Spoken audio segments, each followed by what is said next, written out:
अस्सलाम वालेकुम स्टूडेंट्स, आज हम स्टडी करेंगे sources of organic compounds. Organic compounds के मेन जो कमर्शियल सोर्सेज हैं, these are coal, natural gas, petroleum and living organisms. First of all we will study about coal. Coal is an important source of organic compounds. When we carry out destructive distillation of coal, जब हम coal की destructive distillation करते हैं, destructive distillation का मतलब होता है when coal is heated at a high temperature in the absence of air. जब हम कोल को हाई टेम्परेचर पे हीट करते हैं in the absence of air, तो coal will convert into different fractions. For example, we will get coal gas,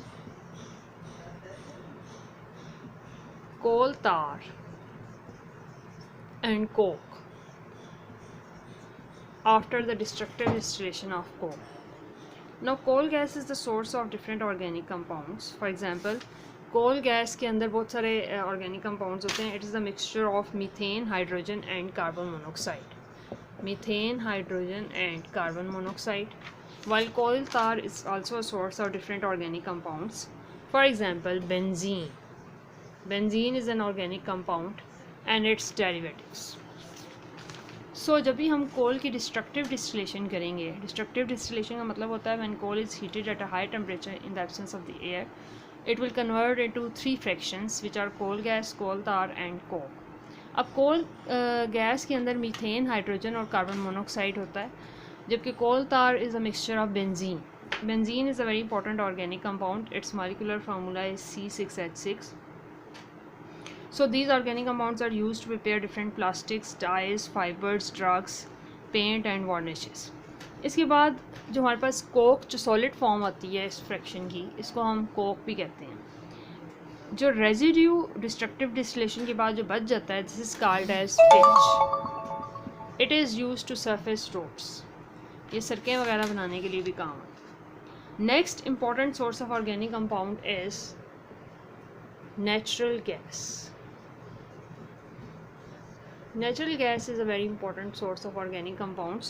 For example, it is a mixture of low boiling hydrocarbons. Mostly natural gas के अंदर methane होती है जो हम cooking purposes के लिए use करते हैं. इसके अलावा इसके अंदर small amount of ethane, propane और ब्यूटेन रिप्रेजेंट होती है. Next source of organic compound is petroleum. Petroleum is a very important source of organic compound. It is a mixture of large number of hydrocarbons. जब हम petroleum की fractional distillation करते हैं तो ये डिफरेंट फ्रैक्शनल डिस्टिलेशन हम कहते हैं when a mixture contains large number of miscible liquids having different boiling points, then they are separated according to their boiling points by the process of vaporisation followed by condensation. तो इसको हम कहते हैं fractional distillation. 9th class में हमने simple distillation पढ़ी हुई है, जिसमें मैंने आपको बताया था कि distillation is the vaporisation followed by condensation, यानी डिस्टिलेशन आपने पढ़ी हुई है. लेकिन डिस्टिलेशन की डिफरेंट टाइप्स होती हैं. डिस्ट्रक्टिव डिस्टिलेशन भी होती है, फ्रैक्शनल डिस्टिलेशन भी होती है, वैक्यूम डिस्टिलेशन भी होती है. फ्रैक्शनल डिस्टिलेशन ऐसी डिस्टिलेशन होती है जिसके अंदर हमारे पास डिफरेंट मिक्सचर्स होते हैं. हम उनको सेपरेट करते हैं according to their boiling points by the process of vaporisation and followed by condensation. तो इसके अंदर बहुत सारे ऑर्गेनिक कंपाउंड्स होते हैं जो पेट्रोलियम से हम सेपरेट कर लेते हैं, जिनके डिफरेंट यूजेस हैं. इनको हम पेट्रोलियम को डिटेल में हम लास्ट चैप्टर केमिस्ट्री का जो लास्ट चैप्टर है उसमें भी हम स्टडी करेंगे. Next source of organic compound is living organisms. Living organisms का मतलब ये है कि ऑर्गेनिक कंपाउंड्स को हम लिविंग सोर्स से भी ऑब्टेन कर सकते हैं. इसके अलावा बहुत सारे इंपॉर्टेंट ऑर्गेनिक कंपाउंड्स जो होते हैं, they are for example proteins, fats, carbohydrates, vitamins, they are obtained from plants and animals. और लास्ट ऑर्गेनिक कंपाउंड का सोर्स होता है they can be synthesised in the laboratory. यानी ऑर्गेनिक कंपाउंड्स को हम लेबॉर्ट्री के अंदर भी सिंथेसाइज कर सकते हैं. No, there are million of organic compounds that can be synthesised in the laboratory. So these are some important sources of organic compounds. These are coal, natural gas, petroleum, living organisms and synthesis in the laboratory. इसके अलावा आपकी book में आपको दिए हुए uses of organic compounds. इसमें देखें organic compounds के डिफरेंट यूजेस भी हैं.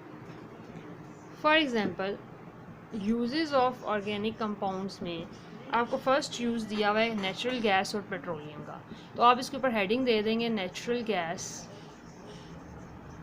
And petroleum. यानी नेचुरल गैस और पेट्रोलियम को हम एज अ फ्यूल यूज़ करते हैं। इसके अलावा सेकंड आपको यूज़ दिया हुआ है uses of propane and butane. तो आप इधर हेडिंग देंगे uses of propane and butane, यानी फिर प्रोपेन और ब्यूटेन को हम यूज़ करते हैं, दीज आर गैसेस, और इनको फ्यूल सिलेंडर यानी LPG cylinder, liquefied petroleum gas, जो सिलेंडर के अंदर गैसेस होती हैं उनके अंदर mostly propane and butane present होती है। इसके अलावा हम यूज़ करेंगे इथाइलिन का। Ethylene is a very important organic compound. It is used in the preparation of different manufacture of different organic compounds. For example, ethyl alcohol, acetic acid, and ethylene glycol. Next आप heading दे देंगे acetylene की. It is a very important. It is widely used as an oxyacetylene flame for cutting and welding of metals. यानी जो acetylene है इसका बहुत important use होता है कि ये कटिंग और वेल्डिंग ऑफ मेटल्स में यूज़ होता है। कंपाउंड्स ऑफ फिनोल, उसके बाद नंबर 5 हेडिंग आप दे देंगे फिनोल्स की, कि कंपाउंड्स ऑफ फिनोल को हम यूज़ करते हैं। इसके अलावा एसिटाइलिन के 2 यूजेस आपको दिए हुए इकट्ठे, तो आप बेशक एक पॉइंट में भी इसको लिख सकते हैं। It is used for artificial ripening of fruits. Phenols जो होते हैं ये they are use to produce antiseptic conditions in hospitals. उसके बाद आपको यूज़ दिया हुआ है मेथानॉल का। Methanol is used as a solvent. उसके बाद नंबर 7 पे आपको डिफरेंट ऑर्गेनिक कंपाउंड्स के भी यूजेस दिए हैं। For example they are used in the preparation of drugs, dyes, cosmetics and detergents. So there are different sources of organic compounds and there are different uses of organic compounds. These are very important. Next you are given the self assessment exercise 11.4. इसमें आपको दिया हुआ है list the name of major sources of alkanes. तो उसमें आप ये लिखेंगे coal, natural gas, petroleum and living organisms are the main sources. Natural gas क्या होती है, तो इसमें आपने बताना है कि natural gas is a mixture of methane with a small amount of ethane, propane and butane. उसके बाद नेक्स्ट क्वेश्चन आपको सेल्फ असेसमेंट एक्सरसाइज 11.4 में दिया हुआ है write some uses of acetylene. तो एसिटाइलिन के यूजेस आपको टॉपिक 11.3 में 2 यूजेस दिए हैं, वो आपने इसमें लिखने हैं। तो आपने ये जो सेल्फ असेसमेंट एक्सरसाइज 11.4 है इसको आपने सॉल्व करना है अपनी नोटबुक्स में।